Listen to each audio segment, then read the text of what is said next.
We'll create a formula that will subtract the values in row 7, which represent the number of items sold, from the totals in row 6. Select cell B8, then click inside the formula bar and type an equal sign to begin the formula. Next, type B6, followed by a minus sign, then enter B7.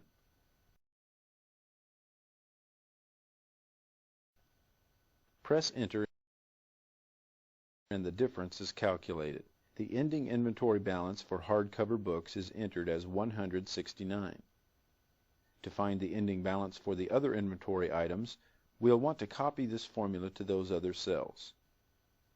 Instead of using the copy command, let's try the autofill feature that we used earlier. To do this, select cell B8 and place the pointer on the fill handle on the lower right corner of the cell border. When the cursor changes to a black cross, we'll hold down the left mouse button as we drag to cell E8. We release the mouse and the formula is copied to these cells. Again, Excel automatically adjusts the cell references. The final calculation we'll perform on this worksheet will show whether the ending balance matches the actual number of items that are on hand. As we can easily see, some of these values match and some do not. To do this, we'll subtract the values in row 9 from the ending balances that are displayed in row 8. Because we've already created a formula that will perform subtraction, we'll copy it and paste it into the cells in row 10. Select cell B8 and press Ctrl plus C, which is for the copy command. Now we'll select the range of cells from B10 to E10. Then press Enter to paste a copy of the formula. The differences are calculated, and we can see there is one paperback that has not been accounted for, as well as 3 bookmarks. Deselect the range of cells by clicking on C10. Again, we can look at the formula bar to verify the cell references in the formula have been adjusted. Save the changes we've made by pressing Ctrl plus S.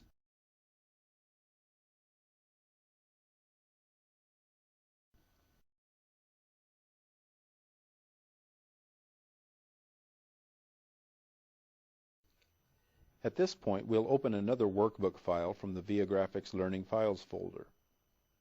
Click the Open button, then double-click on the Commissions file. We'll use this worksheet to calculate totals for each employee's sales, then figure their commission. We'll begin by finding the total of sales for Jack Roberts. Select cell F4. To find the total, click the Edit Formula button on the formula bar.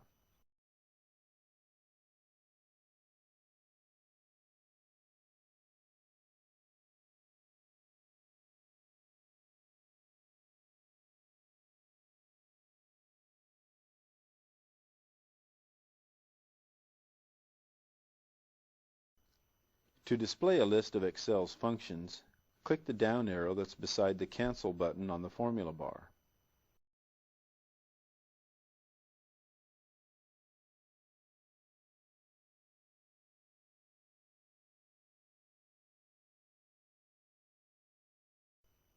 Here we see functions such as sum, average, and others. Choose the sum function.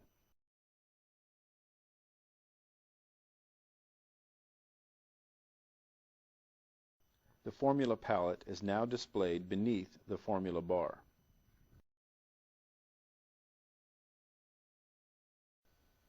The formula palette can assist us with creating or editing a formula based on the function that we selected. Because we chose the sum function, its name appears in the upper left corner of the formula palette. A description is also displayed, which tells us this function will add the numbers in a range of cells. To select a range of cells, we'll click on the Collapse dialog button that's displayed next to the number 1 box. This button has a red arrow on it. The formula palette collapses and allows us to select the range of cells that we want to add. We want to add the 4 weekly sales values for Jack Roberts, so let's click on cell B4 and drag over to E4. To reopen the formula palette, press Enter. Now click on OK to close the formula palette, and the values are calculated. The answer is 18,796. Now we'll copy the formula so we can calculate the totals for the remaining employees. With cell F4 selected, click on the fill handle and drag down to cell F9. Next, we're going to figure how much commission each employee has earned. This will involve multiplying the totals we just calculated for column F by the percentages which are displayed in column G. To do this, we'll create our own formula. Select cell H4 and type an equal sign to begin the formula. Now click on cell F4, type an asterisk,